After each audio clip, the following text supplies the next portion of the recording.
Surgis de l'immensité des flots, ils apparaissent tous les ans à la même époque au large de l'île de Man, en mer d'Irlande.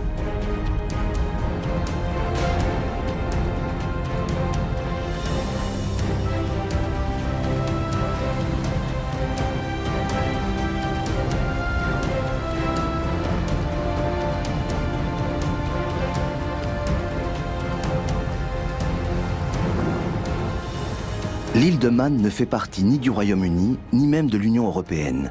Elle dépend directement de la couronne d'Angleterre. À bien des égards, c'est un territoire d'exception.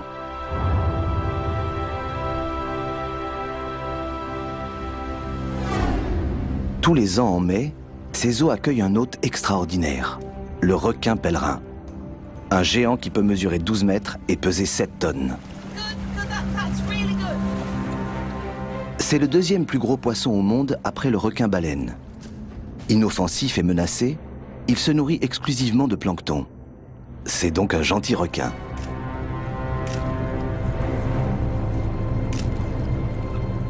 Jackie et Graham Hall l'étudient depuis des décennies.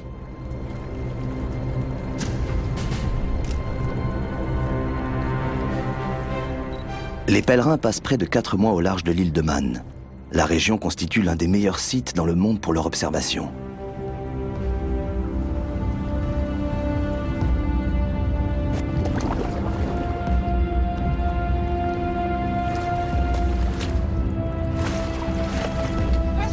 C'est bon, ça tourne. Attends, je vois rien. Baisse la caméra. Légèrement sur la droite. Bien, c'est un mâle.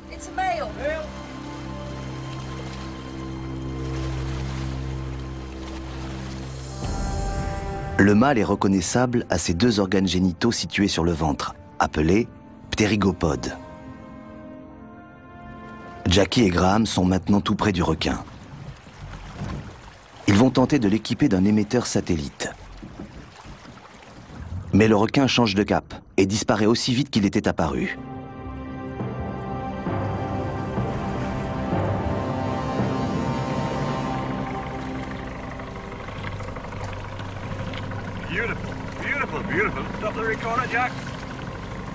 Jusqu'à présent, seuls quelques pèlerins au monde ont pu être équipés d'un émetteur. Jackie et Graham ont réussi cet exploit il y a 2 ans.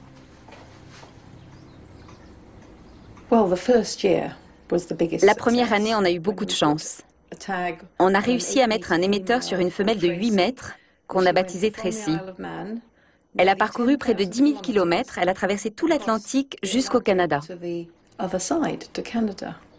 D'après Jackie, les requins pèlerins migrent sans doute jusqu'à l'océan Pacifique.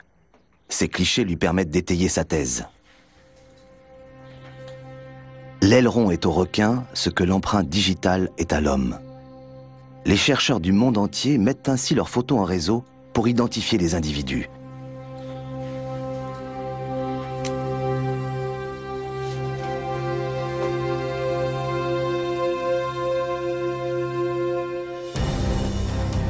L'île de Man se dresse comme un rempart au milieu des courants violents qui agitent la mer d'Irlande.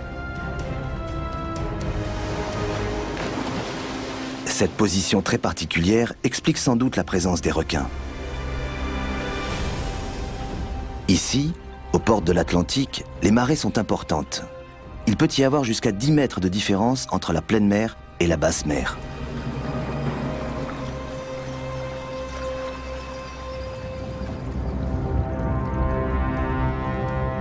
Les forts courants ramènent d'énormes quantités de plancton devant l'île de Man. Les requins n'ont plus qu'à se servir.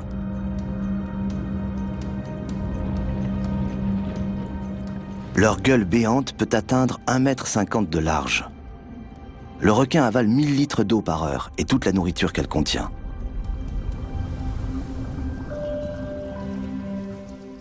Le plancton est l'ensemble des micro-organismes en suspension dans l'eau. Ils dérivent avec le courant.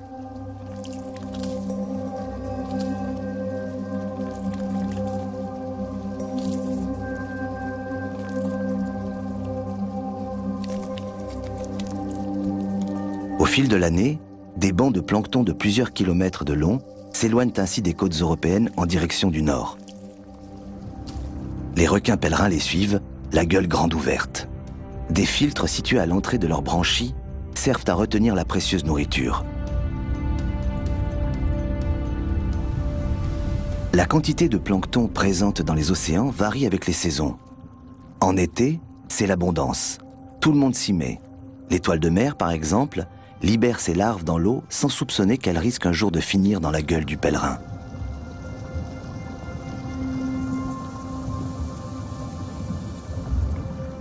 Ce mode de reproduction est partagé par d'innombrables espèces marines. Particulièrement celles vivant sur les fonds marins. Charriés par les courants, larves et œufs peuvent conquérir des territoires situés à des centaines de kilomètres de leur lieu d'origine, des distances que leurs parents n'auraient jamais pu franchir. Le pèlerin n'est pas le seul à aimer le plancton. Pour le capter, la coquille Saint-Jacques filtre des centaines de litres d'eau par jour. Le Lanis conchilega déploie ses tentacules.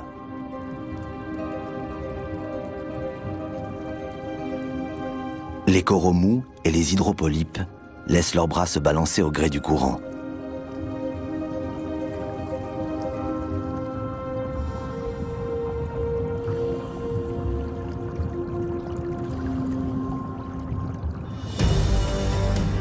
L'île de Man bénéficie d'un climat tempéré.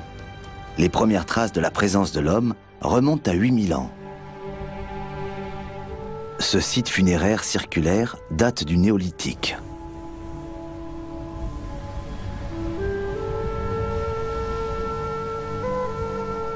Beaucoup plus près de nous, la roue de l'accès a été installée en 1854 pour évacuer l'eau des mines d'argent, de zinc et de cuivre situées 500 mètres sous terre.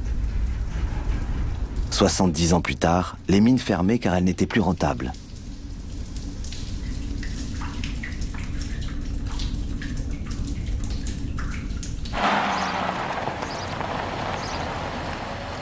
Jackie parcourt l'île de part en part pour surveiller la progression des pèlerins.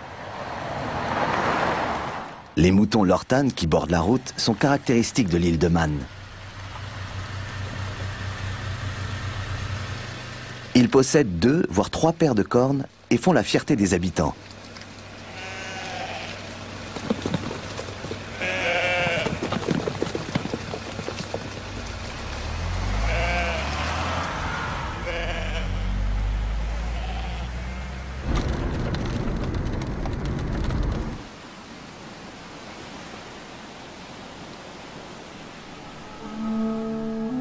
Les vallées reculées de l'île de Man abritent l'une des plus grandes populations de kangourous sauvages hors de l'Australie.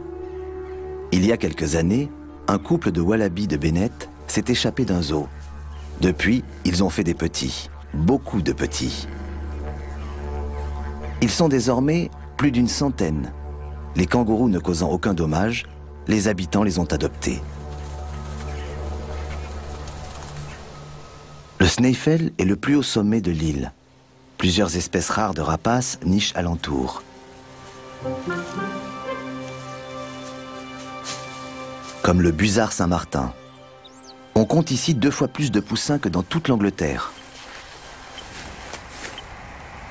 L'ornithologue Chris Sharp veille sur les oiseaux de l'île.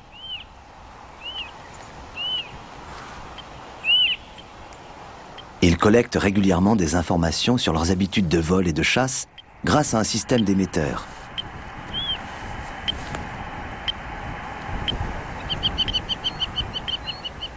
Même après toutes ces années d'observation, les animaux continuent de le surprendre.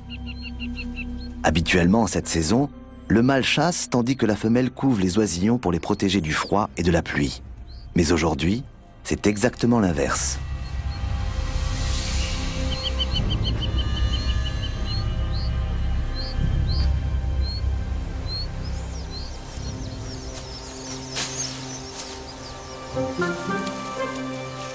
Les busards Saint-Martin nichent au sol et pondent 6 œufs au maximum. Sur l'île de Man, leur durée de vie est d'environ 15 ans.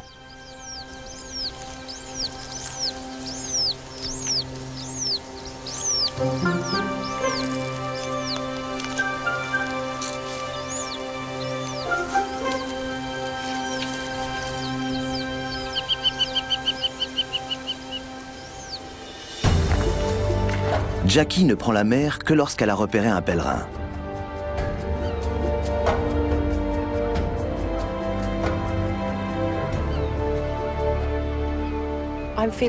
Je suis très optimiste. Toutes les chances sont de notre côté. La mi-juin est une période très favorable pour voir des requins pèlerins. Il fait chaud et il n'y a pas beaucoup de vent. Regardez la mer. On voit des lignes argentées. C'est le plancton gras qui s'y agglutine, qui leur donne cette couleur argentée. Quand on cherche des requins, c'est d'abord là qu'on regarde. Et aujourd'hui, il y en a beaucoup. Au début de l'été, le plancton abonde le long des côtes. À mesure que l'été avance, que le soleil se fait plus généreux, ces bancs de plancton dérivent vers le nord. Les requins les suivent à travers l'Atlantique jusqu'en septembre. Jackie souhaiterait que leur route de migration soit protégée durant ces quelques mois d'été.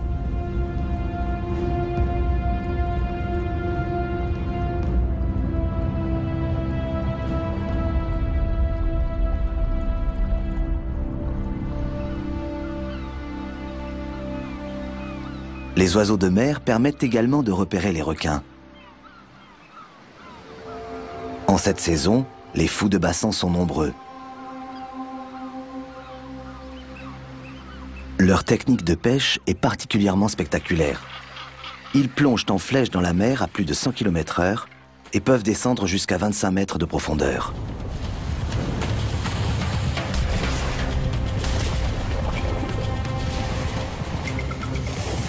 Ils mangent de petits poissons qui, comme les requins, se nourrissent aussi de plancton. Tout ce petit monde se retrouve donc au même endroit. Les harengs tentent une feinte. Le banc se resserre pour se donner l'allure d'un gros poisson. De la sorte, l'adversaire aura du mal à viser un individu donné. Mais le fou de bassin est rarement dupe.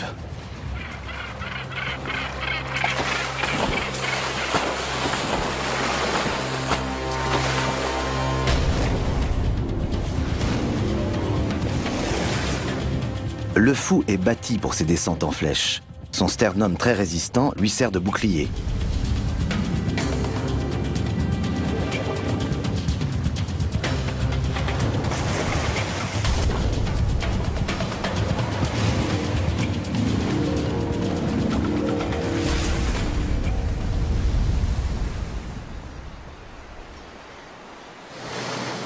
Jackie et Graham se dépêchent.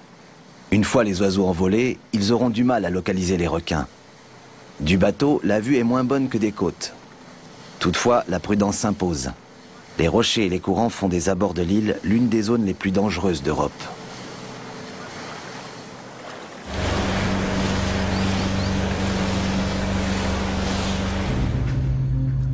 Les méduses pullulent dans toutes les mers de manière cyclique.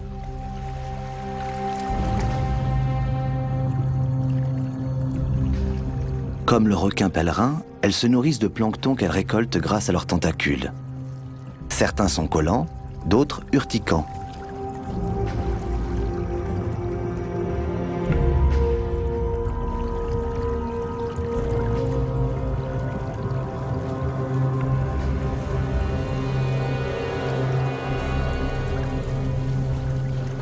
Regarde celle-là, comme elle avance. Et il y en a des milliers. La méduse à crinière de lion est en pleine partie de chasse. Elle est cannibale.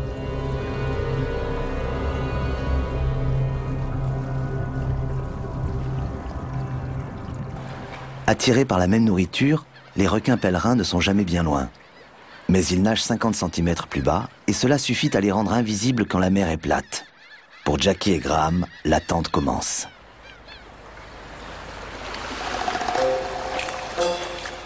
À marée haute, des phoques gris apparaissent sur les rochers. Ces excellents nageurs sont particulièrement balourds une fois à terre.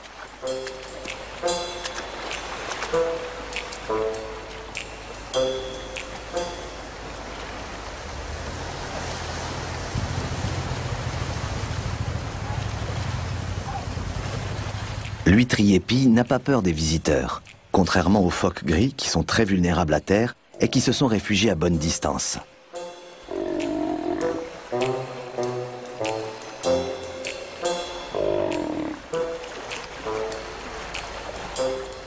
Les phoques ont un emploi du temps précis. Ils mangent jusqu'à marée haute, puis vont digérer à terre. Leur estomac peut alors contenir jusqu'à 10 kilos de poissons.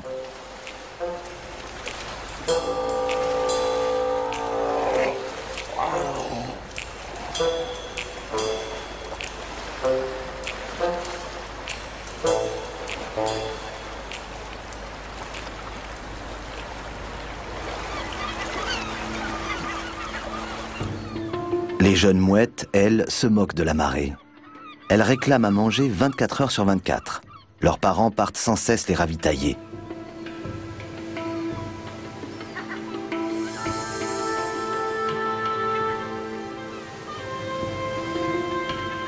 Livrés à eux-mêmes, les poussins explorent alors leur bout de rocher.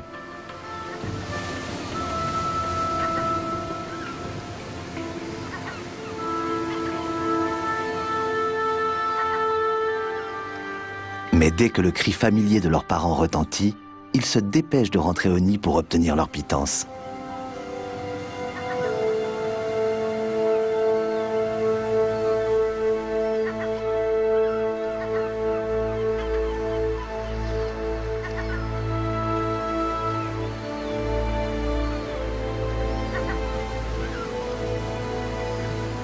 De leur côté, Jackie et Graham sont en mer depuis 12 heures déjà. En vain. On a fait 1 fois et demie le tour de l'île. On a parcouru 110 km.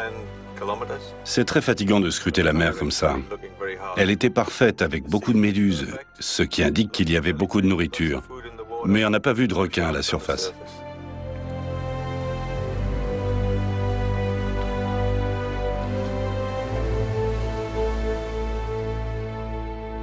Graham a transformé la terrasse de leur maison qui surplombe les falaises en véritable observatoire. Ah oui, oui, oui. Tu en as vu d'autres? Non. On a passé 5 ans ici, avant de se rendre compte que notre terrasse constituait un excellent observatoire. La première fois qu'on a regardé à travers des jumelles, on n'en revenait pas.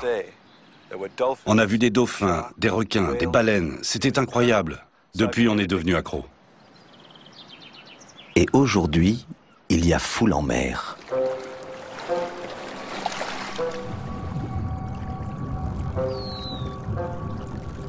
Pendant que les phoques gris pêchent dans la baie, un groupe de globicéphales passe au large.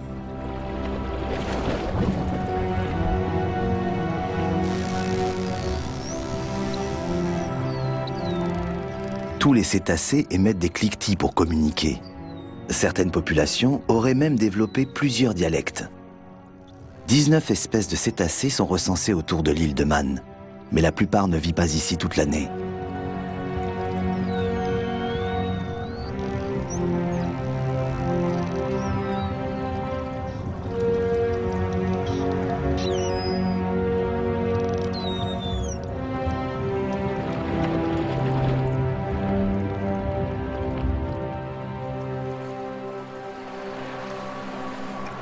C'est bon, on a le temps. Le requin est très tranquille. Il est très difficile d'équiper un requin d'un émetteur satellite. Le risque de blesser l'animal ou de perdre l'émetteur est grand. Par mer agitée, l'entreprise est quasi impossible. Ici, à une dizaine de mètres. Ralentis. Coupe le moteur. Émetteur à l'eau, on l'a raté. L'émetteur est à l'eau. Oui, je l'ai. Ok, je le vois. Il est là. Oui, je le vois. Tu l'as? Oui. Ah, on a failli le perdre. Waouh. Ah, mon Dieu. On a raté le requin, mais on a l'émetteur.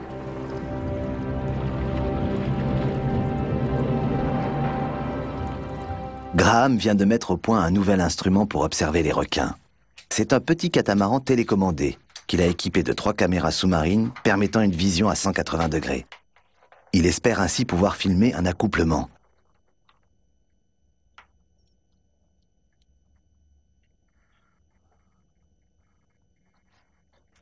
Okay.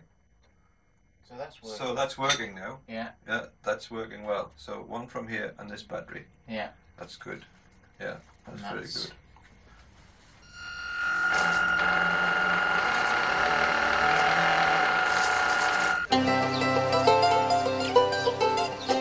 Les habitants de l'île de Man sont connus pour leur débrouillardise.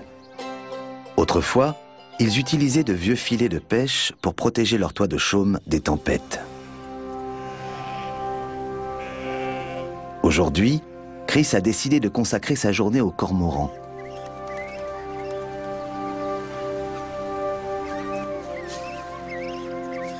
Les pêcheurs se plaignent de la prolifération de cette espèce, accusée de décimer les bancs de poissons. Ils la traquent sans pitié, en dépit des interdictions.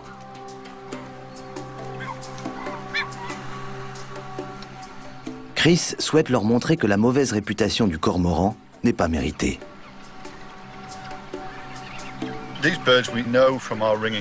On connaît bien ces oiseaux parce qu'on les bague depuis des années dans toutes les îles britanniques.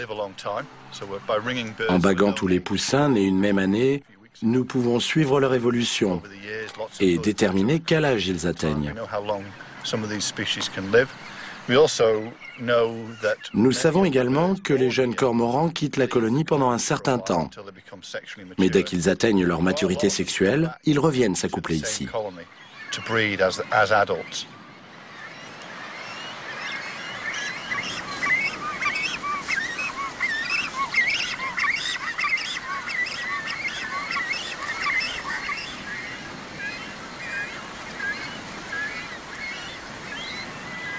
La saison de la ponte s'étale sur plusieurs mois.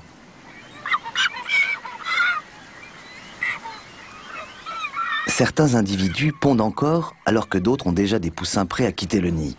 Cela augmente les chances de survie des petits.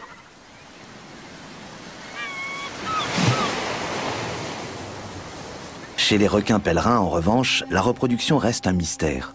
L'accouplement survient sans doute dans les lieux de fort rassemblement, comme les abords de l'île de Man. Et comme on n'a jamais vu de jeunes requins dans les parages, on suppose que les mises bas ont lieu ailleurs.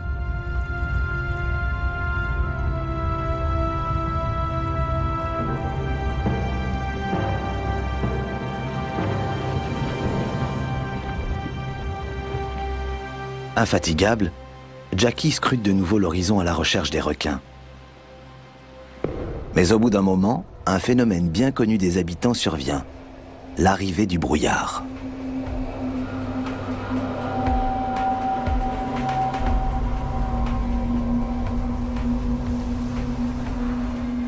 D'après une légende, le dieu de la mer vit sur l'île de Man. En cas de danger, il plonge l'île dans une nappe de brouillard.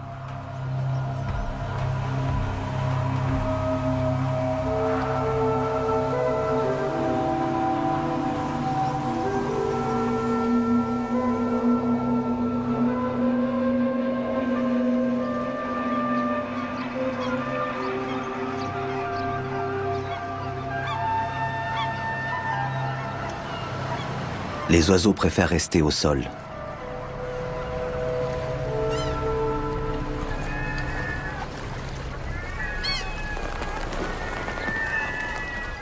Les mouettes investissent les bateaux de pêche à la recherche de nourriture.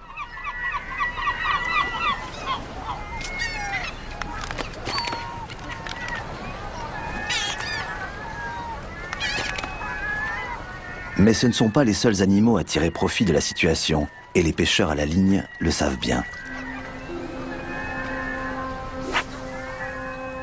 Car par temps de brouillard, les phoques se risquent dans le port.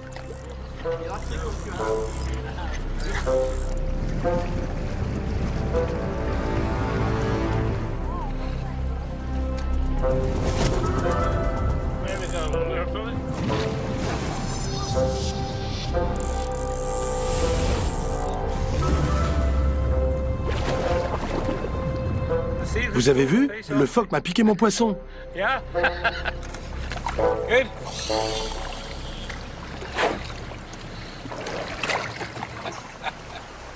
Les mouettes sont une menace pour beaucoup d'animaux. Cet huîtrier pie est dans une situation délicate. Il s'est éloigné un instant de son nid. Ses œufs sont maintenant doublement en danger. D'une part, les mouettes pourraient les repérer, même s'ils sont bien camouflés. D'autre part, ils risquent de se refroidir dans cette atmosphère humide.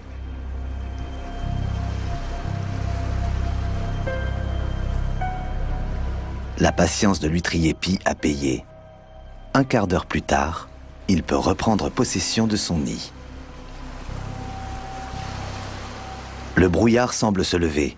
Graham et Jackie ont levé l'ancre.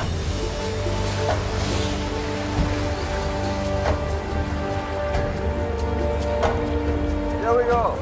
In the water, maybe 2. Can you take the lat along? Ces mouvements ne sont pas ceux d'un requin. 50 meters, Jack. Ce sont des dauphins de ruisseau.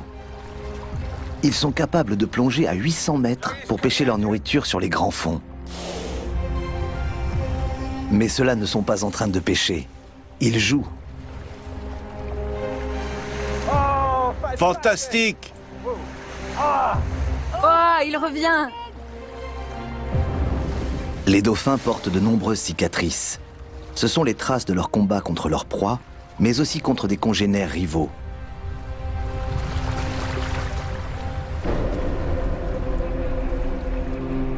Peu après, le brouillard s'épaissit. On n'y voit pas à 10 mètres. Jackie et Graham doivent rentrer.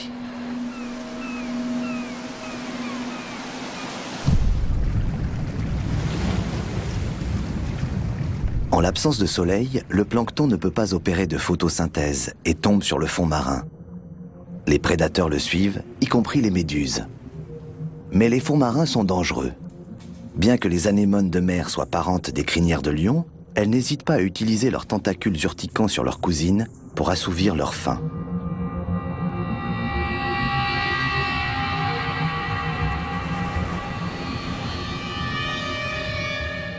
S'il n'y a rien à manger à la surface, les requins pèlerins se retirent eux aussi en eau profonde. En cas de mauvais temps, ils peuvent rester dans les profondeurs durant plusieurs jours et même y parcourir d'énormes distances. C'est en tout cas l'hypothèse de Jackie.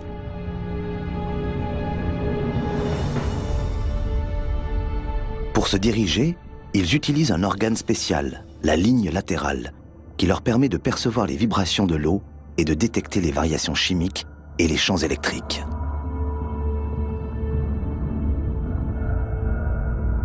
Mais que font-ils en eau profonde? On l'ignore. Est-ce qu'ils dorment? Est-ce là qu'ils s'accouplent? Les grands fonds ont encore bien des secrets à dévoiler.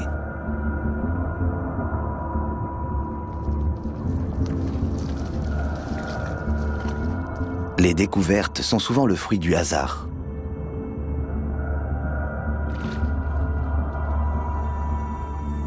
Ce requin pèlerin gîte à 60 mètres de fond pris dans un filet.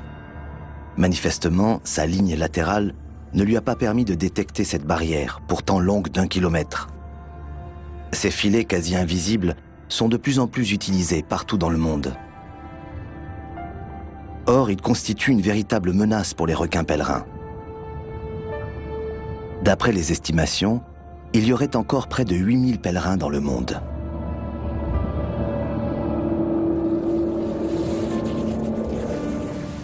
Afin de savoir pourquoi l'île de Man constitue une étape si importante sur la route migratoire des pèlerins, Fiona Gale a initié un projet ambitieux, répertorier toute la vie sous-marine autour de l'île.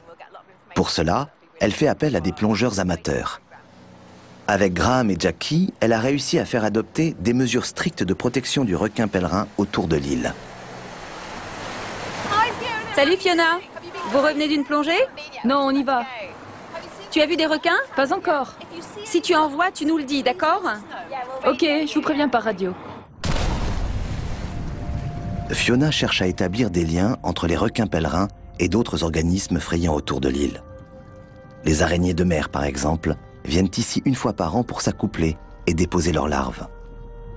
Ces dernières sont très appréciées des requins, qui apparaissent à la même période dans les parages.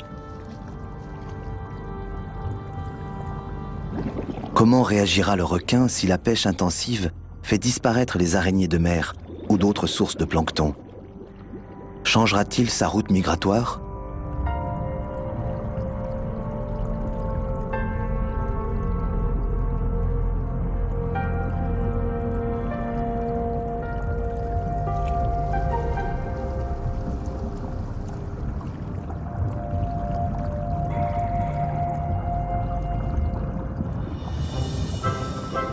Les seiches ont la faculté de changer de couleur. Si elles sont rouges, c'est qu'elles se pâment d'amour. Lors de l'accouplement, le mâle dépose des capsules de spermatozoïdes dans les organes génitaux de la femelle.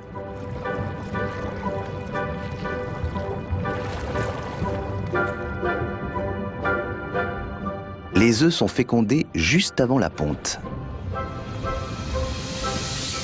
Cette fois, c'est la colère qui fait rougir le mâle. Son rival approche un peu trop près et pourrait déposer ses propres capsules de spermatozoïdes.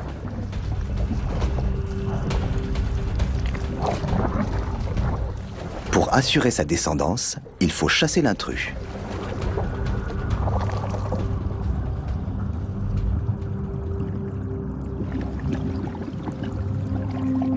Une petite roussette observe Fiona et sa coéquipière.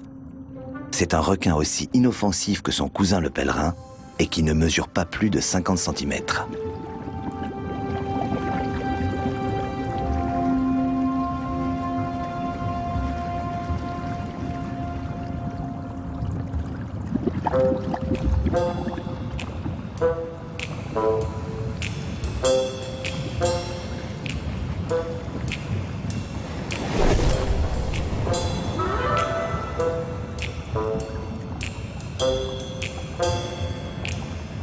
La petite roussette a échappé de justesse au phoque gris, qui s'en retourne bredouille. Mais une surprise désagréable l'y attend. Un rival a pris sa place. Contrairement à d'autres phoques, les phoques gris ne se livrent pas d'affrontements sanglants. L'un se montre menaçant, l'autre fait un geste de soumission, et voilà l'affaire réglée. Les forêts d'algues sont le refuge d'innombrables espèces. Les algues elles-mêmes sont colonisées. Les délicats hydrozoaires s'y installent pour capturer le plancton. Les grandes algues résistent aux courants les plus forts. Elles sont ancrées dans la roche au moyen de solides crampons en forme de doigts. Les gastéropodes se nourrissent des algues unicellulaires qui colonisent les algues longues de plusieurs mètres. Les phoques gris se réfugient volontiers dans ces forêts sous-marines, où ils trouvent une abondance de nourriture. De là, ils peuvent aussi tout voir sans être vus. Celui-ci observe les plongeurs depuis un bon moment. Ils n'ont pas l'air dangereux. Du coup, il tente un coup d'éclat. Mais Fiona connaît bien les phoques. Un simple geste suffit à faire fuir l'impertinent.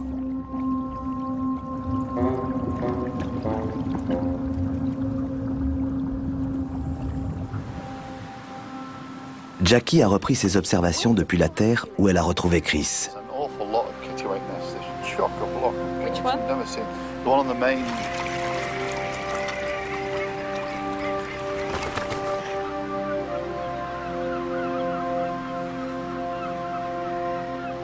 Les falaises d'ardoise sculptées par l'érosion sont spectaculaires. Pour l'homme, elles sont quasi impraticables. Mais pour les guillemots de Troie, c'est l'endroit idéal pour construire un nid.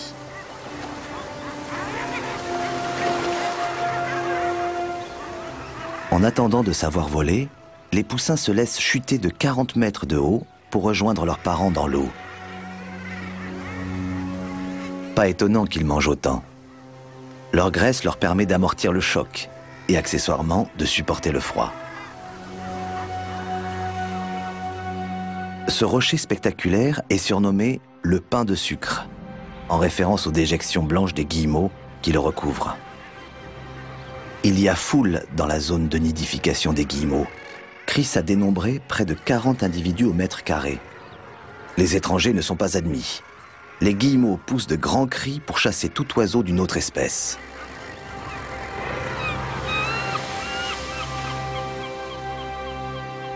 Les guillemots de Troie sont d'excellents plongeurs capables de descendre à 100 mètres de profondeur.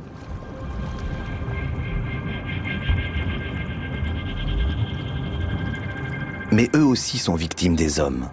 Près d'un tiers des oiseaux bagués par Chris meurent dans les filets de pêche.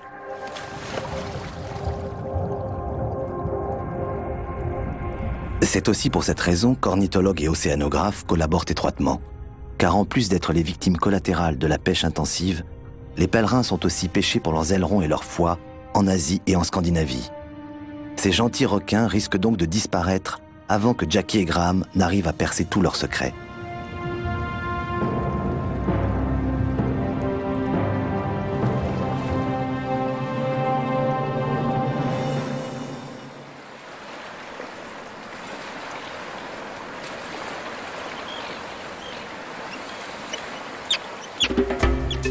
Aujourd'hui, l'ornithologue est venu photographier les nids des sternes arctiques.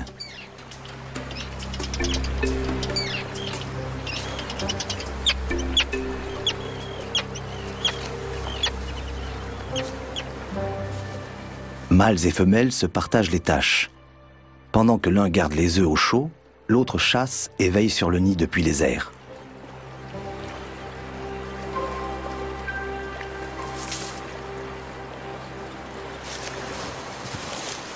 Mais dès qu'un intrus approche, il déserte les lieux.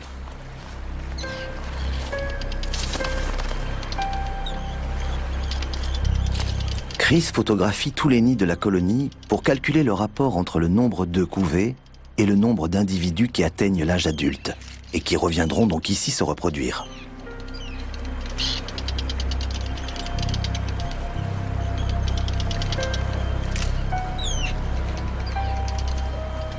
La sterne arctique ne vient sur l'île de Man que pour se reproduire. Elle passe l'hiver à Madagascar. Chaque année, elle parcourt ainsi la moitié du globe, 30 000 kilomètres.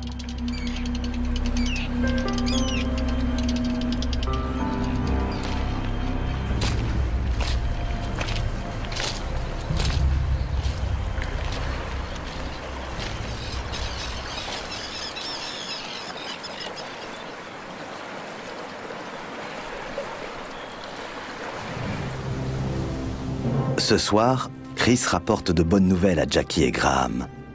Les requins étaient visibles toute la journée au pied de la colonie de Stern, à la pointe nord de l'île. Le lendemain, après 2 heures de recherche seulement, Jackie et Graham repèrent un premier aileron. Graham souhaite utiliser pour la première fois son catamaran télécommandé équipé de 3 caméras sous-marines.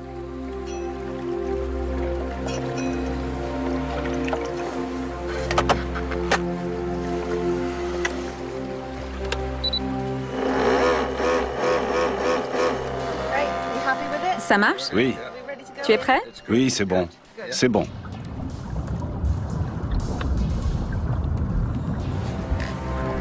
C'est super. Fantastique. On va arriver à filmer le requin? J'espère. On installe l'écran? À l'approche du catamaran, le requin plonge. Mais il ne s'enfuit pas et reste calme.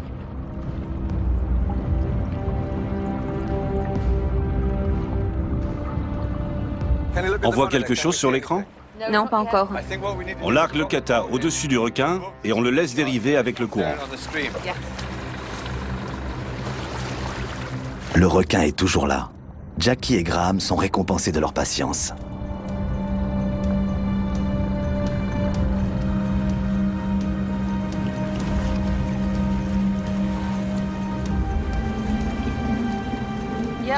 Je ne vois que des méduses.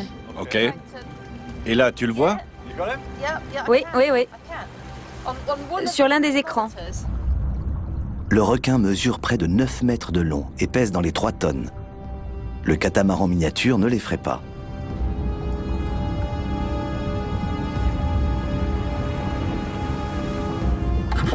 Oh là là. On a eu chaud. C'est bon, tout va bien.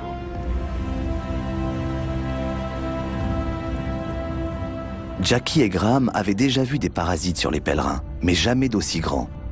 Cette sangsue de près d'1 mètre de long ne semble pas gêner le requin.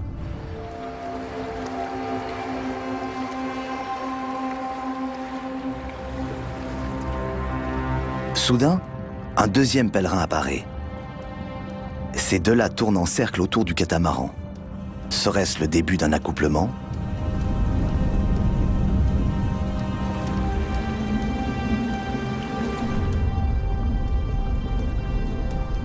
Non, il nage trop vite pour cela. Juste un dîner en amoureux.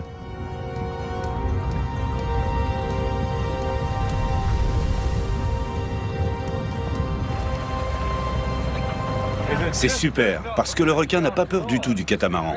Et les images sont de très bonne qualité. Je suis super content. L'un des requins s'éloigne. Jackie et Graham décident de tenter d'équiper le pèlerin qui reste d'un émetteur.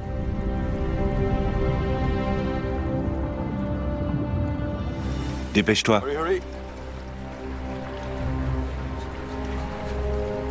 Garde un œil sur lui. C'est bon, il est calme. Il ne va pas s'enfuir. L'opération est délicate. La flèche ne doit pas pénétrer trop profondément, sinon elle risque de blesser le requin. Et pour que l'émetteur tienne, il faut absolument le planter dans l'aileron dorsal. Ralentis, ralentis. Comme ça. L'opération se joue au centimètre près. Pour l'instant, l'animal reste étonnamment calme. Avance, avance. Oh non, il plonge. Ralentis. Ralentis, bien.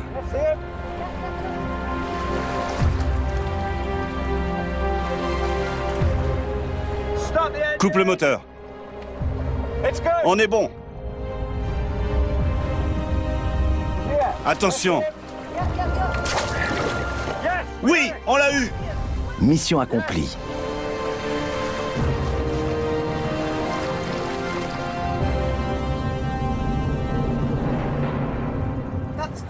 Avec un peu de chance, l'émetteur tiendra et enverra régulièrement des informations sur les déplacements du pèlerin. Car il y a urgence à protéger les routes migratoires des pèlerins, si nous ne voulons pas que ces si gentils requins disparaissent à jamais des océans de la planète.